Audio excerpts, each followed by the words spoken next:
اعوذ باللہ من الشیطان الرجیم بسم اللہ الرحمن الرحیم مولا صلی وسلم دائما ابدا علی حبیبک خیر الخلق کلہم۔ محترم خواتین و حضرات، ایک ویڈیو میری نظر سے گزری جس میں اس صاحب سے پوچھا جا رہا ہے کہ کیا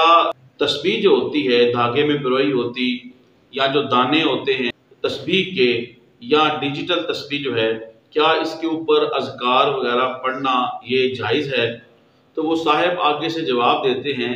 کہ یہ خلاف سنت ہے، اور دوسرا اس میں وہ یہ فرماتے ہیں کہ اگر تعداد آگے پیچھے ہو جائے تو اس میں کوئی حرج نہیں۔ پہلی بات تو یہ ہے کہ یہ نام نہاد اہل حدیث خود موجودہ دور کی تمام تر جو ایجادات ہیں اور جتنی بھی سہولیات ہیں اور جو جدید ٹیکنالوجی ہے، ان تمام قسم کی ایجادات سے یہ بھرپور طریقے سے مدے سے مستفید ہوتے ہیں، مگر جب کوئی مسلمان جو ان کو فالو نہیں کرتا یا ان کا پیروکار نہیں ہے، اگر وہ ان جدید سہولیات سے اور جدید ایجادات سے جو کہ جائز ہیں، جب وہ ان سے فائدہ حاصل کرے تو یہ اسے خلاف سنت کہہ دیتے ہیں۔ ڈیجیٹل تسبیح پہ اذکار کرنا اور دھاگوں پہ پروئے دانے جو ہیں اس کے اوپر تسبیح کرنا، اس کو خلاف سنت کہنے والے یہ معلوم ہونا چاہیے کہ سنت کی بنیادی طور پہ 3 قسمیں ہیں: سنت قولی، سنت فعلی اور سنت تقریری۔ اور سنت تقریری یہ ہے کہ نبی کریم رحمت عالم صلی اللہ تعالیٰ علیہ وآلہ وسلم کے سامنے کسی صحابی یا صحابیہ نے کوئی کام کیا بالخصوص دین کے حوالے سے اور حضور نے اسے منع نہیں کیا تو اسے سنت تقریری کہتے ہیں۔ یہ صاحب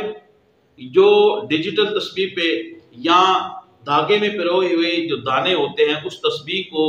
تسبیح پر اذکار پڑھنے کو جو خلاف سنت قرار دے رہے ہیں، وہ علم حدیث سے سراسر ناواقف اور جاہل ہیں، کیونکہ انگلیوں کے علاوہ، انگلیوں کے پوروں کے علاوہ کسی اور شے پہ، مثال کے طور پہ کنکریوں پر یا گٹھلیوں پر تسبیح پڑھنا، یہ نبی کریم صلی اللہ تعالیٰ علیہ وآلہ وسلم کی سنت تقریری ہے۔ تسبیح کے اوپر یہ جو اعتراض کر رہے ہیں، میں ان سے سوال کرتا ہوں کہ آپ جو پورا رمضان شریف نماز تراویح جو باجماعت پڑھتے ہو، اگرچہ 8 ہی پڑھتے ہو، آپ ثابت کریں آپ صلی اللہ علیہ وآلہ وسلم نے اپنی ظاہری حیات طیبہ کے اندر پورا رمضان شریف جو ہے وہ آپ نے نماز تراویح باجماعت پورا مہینہ ادا کی ہو، آپ ثابت نہیں کر سکیں گے۔ نبی کریم صلی اللہ علیہ وآلہ وسلم کے صحابی نے یہ عمل کیا تو آپ اس سے دلیل پکڑیں گے۔ اسی طریقے سے جو لوگ ڈیجیٹل تسبیحوں پہ یا گٹھلیوں پہ یا تسبیح کے دانوں پہ جو دھاگے میں پروئی ہوتی ہے اس پہ بھی جو تسبیح پڑھتے ہیں، یہ بھی حدیث سے ثابت ہے، میں ابھی آپ کو سامنے عرض کروں گا۔ چنانچہ ترمذی شریف اور ابو داؤد شریف کی حدیث پاک ہے، اس کا مفہوم یہ ہے، حضرت سعد بن ابی وقاص رضی اللہ تعالیٰ عنہ روایت کرتے ہیں، آپ فرماتے ہیں میں رسول کریم صلی اللہ تعالیٰ علیہ وآلہ وسلم کی معیت میں، آپ کی سنگت میں، آپ کے ساتھ ایک خاتون کے پاس گئے۔ محدثین نے ان خاتون کا نام ام المومنین حضرت جویریہ رضی اللہ تعالیٰ عنہا لکھا ہے۔ تو حضرت سعد بن ابی وقاص کہتے ہیں ہم اس خاتون کے پاس گئے تو وہ خاتون کنکریوں پر یا گٹھلیوں پہ تسبیح پڑھ رہی تھی۔ نبی کریم صلی اللہ تعالیٰ علیہ وآلہ وسلم نے یہ دیکھ کر ارشاد فرمایا، کیا میں تمہیں وہ چیز نہ بتاؤں جو اس سے بہتر بھی ہو اور آسان بھی ہو؟ پھر حضور نے کلمات ارشاد فرمائے، سبحان اللہ عدد ما خلق فی السماء، اللہ کی تسبیح ہے، اللہ کی پاکی ہے، اللہ کی پاکیزگی بیان کی جاتی ہے اس تعداد میں کہ جتنی کہ آسمانوں کی مخلوق ہے۔ سبحان اللہ عدد ما خلق فی الارض، اللہ کی پاکیزگی ہے، اللہ کی تسبیح ہے، اللہ کی پاکیزگی ہے اتنی تعداد میں جتنی کہ زمین میں اس کی مخلوق ہے۔ سبحان اللہ عدد ما بین ذالک، اللہ کی تسبیح ہے، اللہ کی پاکیزگی ہے اتنی تعداد میں جو زمین اور آسمان کے درمیان جو بھی شے ہے۔ سبحان اللہ عدد ما هو خالق، کہ اللہ کی تسبیح اور پاکیزگی ہے اتنی تعداد میں کہ جو شے ابھی پیدا ہوگی۔ اللہ اکبر والحمدللہ ولا الہ الا اللہ ولا حول ولا قوت الا باللہ۔ نبی کریم صلی اللہ تعالیٰ علیہ وسلم نے یہ کلمات ارشاد فرمائے۔ اس حدیث شریف کو آپ نے سنا اور آپ ترمذی شریف اور ابو داؤد شریف میں جا کے پڑھ بھی سکتے ہیں، خود اس کا مطالعہ فرمائیں۔ آقا کریم رحمت عالم صلی اللہ تعالیٰ علیہ وسلم شارع ہیں، آپ لوگوں کو غلط باتوں سے، خلاف سنت باتوں سے، ناجائز کاموں سے روکنے آئے ہیں۔ یہ ہو ہی نہیں سکتا تھا کہ اگر تسبیح پڑھنا کنکریوں کے اوپر اور پتھروں کے اوپر پڑھنا یہ معاذ اللہ خلاف سنت ہوتا تو حضور منع نہ فرماتے۔ اس حدیث شریف کے اندر کوئی ایسے الفاظ نہیں کہ نبی کریم صلی اللہ تعالیٰ علیہ وسلم نے منع فرمایا ہو، اسے ناجائز کہا ہو، خلاف شرع کہا ہو، خلاف سنت کہا ہو۔ ہاں، حضور نبی کریم صلی اللہ تعالیٰ علیہ وآلہ وسلم آپ بڑے کرم نواز ہیں۔ آپ کریم رحمت عالم صلی اللہ تعالیٰ علیہ وآلہ وسلم نے یہ ضرور فرمایا میں تمہیں ایسی چیز بتا دیتا ہوں کہ جو لفظوں کے اعتبار سے کم ہوں گے لیکن معنی کے اعتبار سے جو ہے وہ بہت زیادہ ہے کہ جنہیں کوئی گن بھی نہیں سکتا۔ ایسے میں تمہیں الفاظ جو ہے وہ بتا دیتا ہوں۔ محترم خواتین و حضرات، اس سے یہ ثابت نہیں ہو رہا کہ نبی کریم صلی اللہ تعالیٰ علیہ وآلہ وسلم نے منع فرما دیا ہے۔ یہی حدیث شریف ڈیجیٹل تسبیح کے اوپر یا دھاگے میں پروئے جو دانے ہوتے ہیں اس تسبیح کے اوپر اذکار پڑھنے کے اوپر یہی حدیث پاک جو ہے وہ دلیل ہے اور یہ سنت سے ثابت ہے، خلاف سنت نہیں۔ تو جب حضور نے منع نہیں کیا تو آج کا ملا یا قیامت تک کوئی ملا اٹھ کے جسے قرآن و حدیث کا فہم نہیں ہے یا حدیث کی قسموں کا بھی پتہ نہیں یا سنت کی اقسام کا بھی نہیں پتہ کہ سنت کی کتنی قسمیں ہیں اور ایسے ہی منہ اٹھا کے وہ یہ کہہ دے کہ یہ خلاف سنت ہے، تو اسے کیا حق پہنچتا ہے کہ وہ مسلمانوں کو ایک جائز کام سے روکے؟ مرکات میں ہے کہ جن لوگوں نے اذکار کو تسبیح کے اوپر پڑھنے کو ناجائز کہا انہوں نے غلط کہا۔ اسی طرح مشائخ اکرام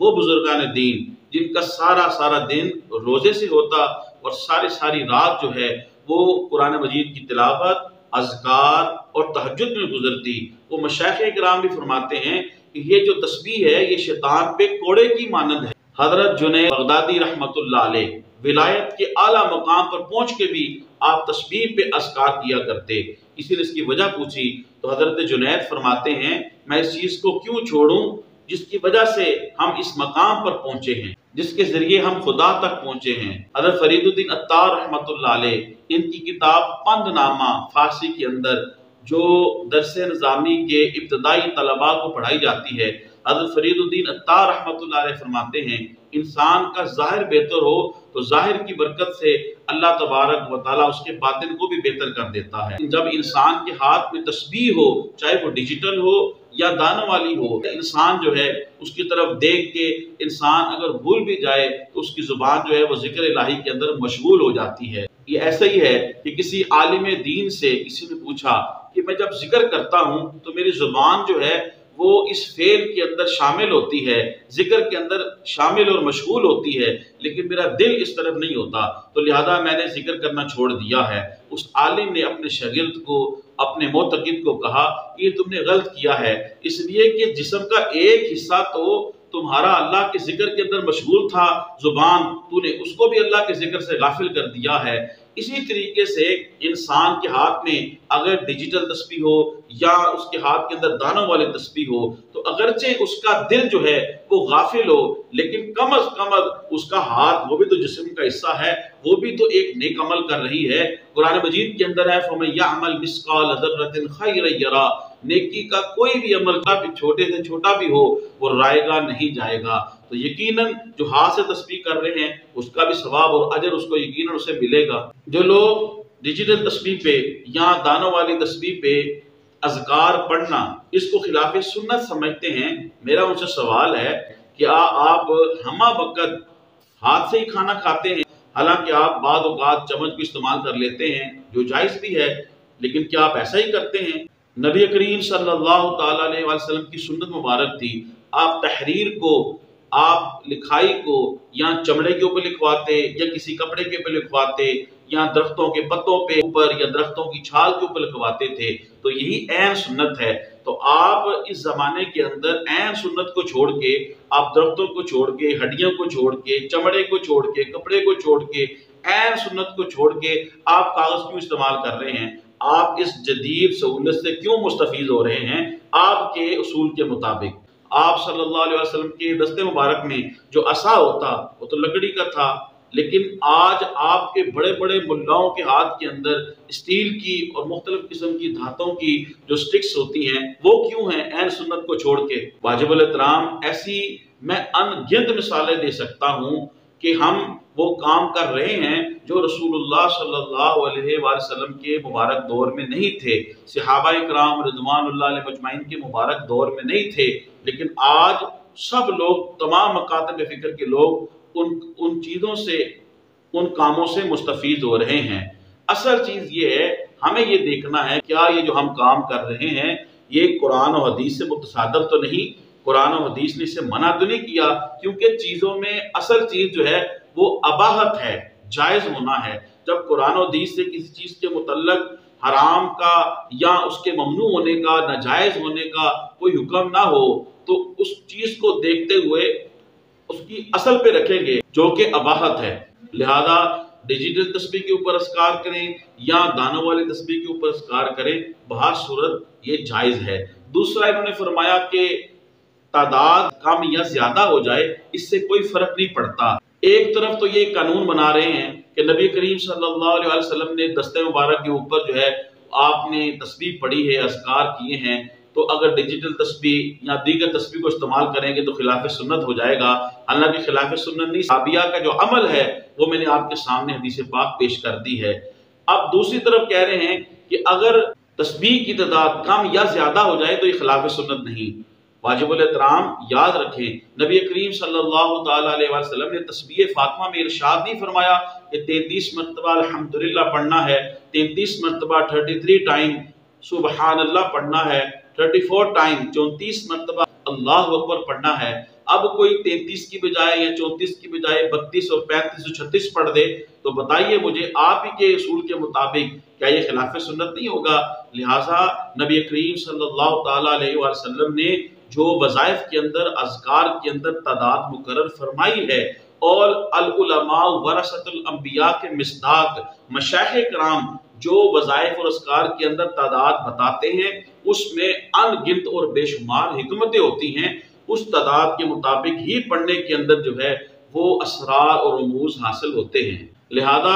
یہ ان صاحب کی دونوں باتیں غلط ہیں، ایک یہ ڈیجیٹل تسبیح اور دانوں کے اوپر جو تسبیح بنائی جاتی ہے، پروئی جاتی ہے، اس کو جو خلاف سنت قرار دے رہے ہیں، اس حوالے سے بھی وہ صاحب غلط ہے، اور اسے خلاف سنت جو قرار دے رہے ہیں انہیں پڑھنا چاہیے کہ سنت کی ایک قسم سنت تقریری بھی ہے کہ نبی کریم صلی اللہ تعالیٰ علیہ وسلم کے سامنے کوئی عمل کیا جائے اور حضور اسے منع نہ فرمائیں تو وہ کام جائز ہے، حضور خاموشی اختیار فرمائیں تو یہ حضور کی سنت ثبوتی ہے۔ لہذا عوام الناس، آپ ڈیجیٹل تسبیح پہ تسبیح کرنا چاہتے ہیں یا پھر آپ دھاگے میں پروئی تسبیح سے تسبیح کرنا چاہتے ہیں یا کرتے ہیں، یہ بالکل جائز ہے، خلاف سنت نہیں ہے۔ تبلیغ دین کی نیت سے میری اس ویڈیو کو زیادہ سے زیادہ شیئر کریں، میرے یوٹیوب اسلامی چینل کو سبسکرائب فرمائیں، یوٹیوب پہ کمنٹس کریں، لائک کریں، بیل آئیکن کو ضرور پریس کریں تاکہ ہر آنے والی ویڈیو آپ کو مل سکے۔ اللہ پاک آپ کو جزائے خیر دے۔ السلام علیکم ورحمۃ اللہ وبرکاتہ۔